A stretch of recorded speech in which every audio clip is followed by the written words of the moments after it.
Michael, yesterday we were talking about Tom Brady and his potential retirement. And I'm pretty sure I mentioned Kobe Bryant and how, the world and the sports world in particular just didn't feel right without Kobe Bryant front and center. Not realizing that today, not even thinking about the fact that today marks 2 years since Kobe, Gianna, and 7 other passengers died in the tragic helicopter crash in California. Yeah. And what it got me to thinking about, when I was reminded that today was 2 years, of course it feels like yesterday. We've continued talking about Kobe at different points. We talked about Vanessa Bryant's ongoing court battle with LA County sheriffs and their abhorrent behavior at the crash site and afterward. Yeah. It's like, the thing about people like Kobe, again, I told you, one of my biggest professional regrets is that I didn't make more of an effort to at least meet the cat, especially post-career. And not saying that we would ever struck up any kind of relationship, but it would have been nice to talk to him when I had the chance. And as a matter of fact, I'll say this, and hopefully this doesn't sound weird, but there are times now when I kind of almost imagine what a conversation would be like with Kobe right now. Sometimes just kind of have little visions or whatever. I'm just like, yeah, right. What would Kobe say? What would I ask Kobe right now? What would I talk to Kobe right now? What if I had, talked to Kobe those times when we kind of crossed paths or whatever? My son wears number 24. I don't know if I told you that. My son wears, he plays basketball. He begged for 24. Wow. And so I often remind him of that if he needs another push. Because of Kobe. Right. He's not even, my son's 13, so he ain't even really old enough to truly appreciate what Kobe meant. But Kobe's his wallpaper on his phone. And I remember having to console him on this day 2 years ago. We had to console each other. But speaking of consolation, I guess the point I wanted to make was, even though today is 2 years, it's what's interesting about somebody who in life was as ubiquitous as Kobe. When you lose somebody close to you, a parent, a significant other, a best friend, God forbid a child, a grandparent, it's like you don't think of it.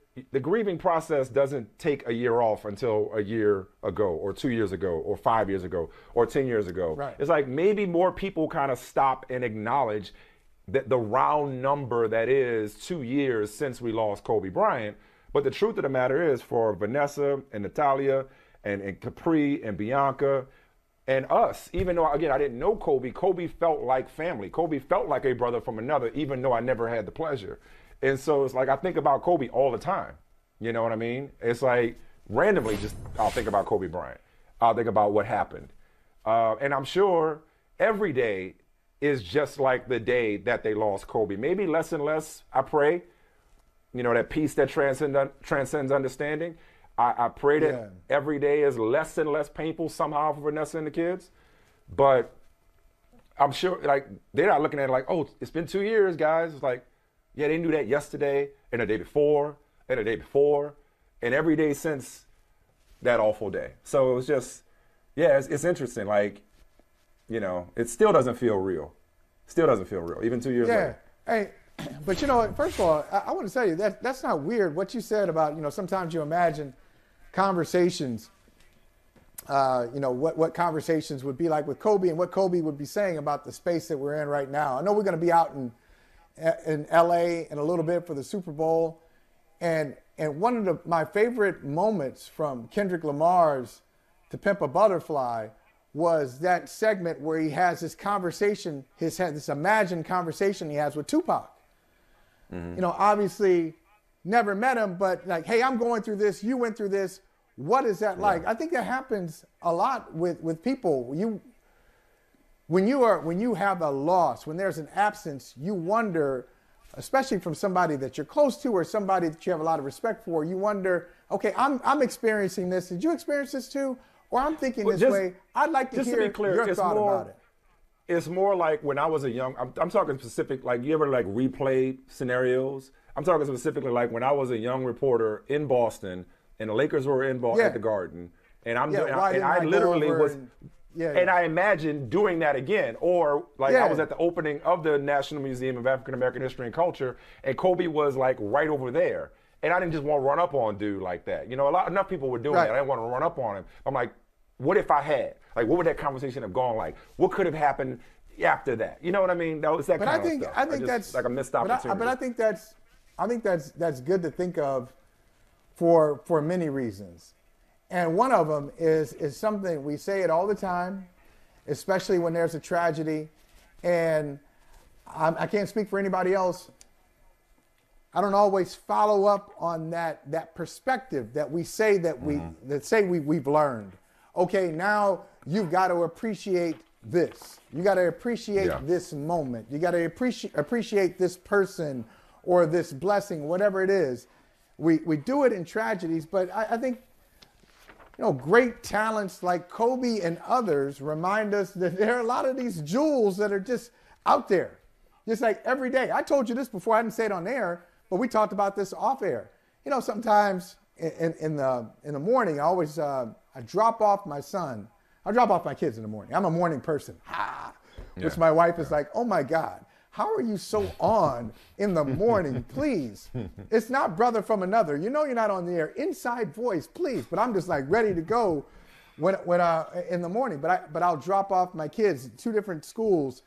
And sometimes with the oldest, I'll drop him off. He can't get out of the car fast enough, especially when his friends are walking by. He's like, okay. Okay. He's like, slow down here. Slow down here. Hey. It's like I don't want to stop your momentum, but like what's the Into the Spider-Verse, where the dad dropping off Miles, he's like, "Hey, I love you. Copy. I love you." Yeah. All right. I love you. I love you, Dad. I love you. But I'll watch it. Like he'll go and his friends are there, and I'll see him talking, and I'll just pause there for a second just to see him walking through, because he's 13, and hey, this thing goes fast. It goes fast, and I won't. Who knows? And probably the days are long, but the years are short. A month and a half, he might say, you know what? You don't need to drop me off. As a matter of fact, I'll get to school. I'm going to take the train. I'm going to take the bus for my boys, whatever it is. Yeah. And I think the same thing applies to Kobe. Now, you mentioned, being at the Boston Globe and seeing him, and why didn't I follow up in that situation? Think about it, Mike. I saw him as a rookie. I saw his first game at Boston Garden. I'm watching Kobe Bryant, and it's Kobe is there, and Shaq is there, and I'm just like, hey, I'm an NBA beat writer, okay. Basket, number 8 at the time, okay. And then there are many other games, whether it was at the Forum and then the Staples Center, whether it was at the Garden over the course of his career. I remember a moment with Kobe and Kevin Garnett, together in 2013, 14, somewhere around there, where Garnett has an award, has a milestone, one of his many milestones. Kobe looks at him. They're at the free throw line, just kind of waiting for a rebound, and Kobe gives him a nudge. They tell each other a joke, and it's probably like, hey, man, we've been here since we graduated from high school. Both of us came into the league at 18 years old, 19. Imagine. So, but all of those moments, my point is, I saw this stuff up close, and I didn't appreciate it as much as I should have.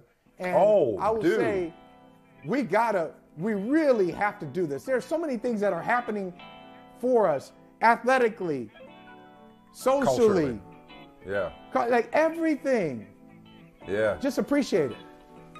And even toward the back half of his career, it was very polarizing. His style of play, his approach. I didn't agree with a lot of things. I was critical of him at different times. I don't apologize being critical. It comes with the territory. But I will say that last game, top 5 moments for me as a fan.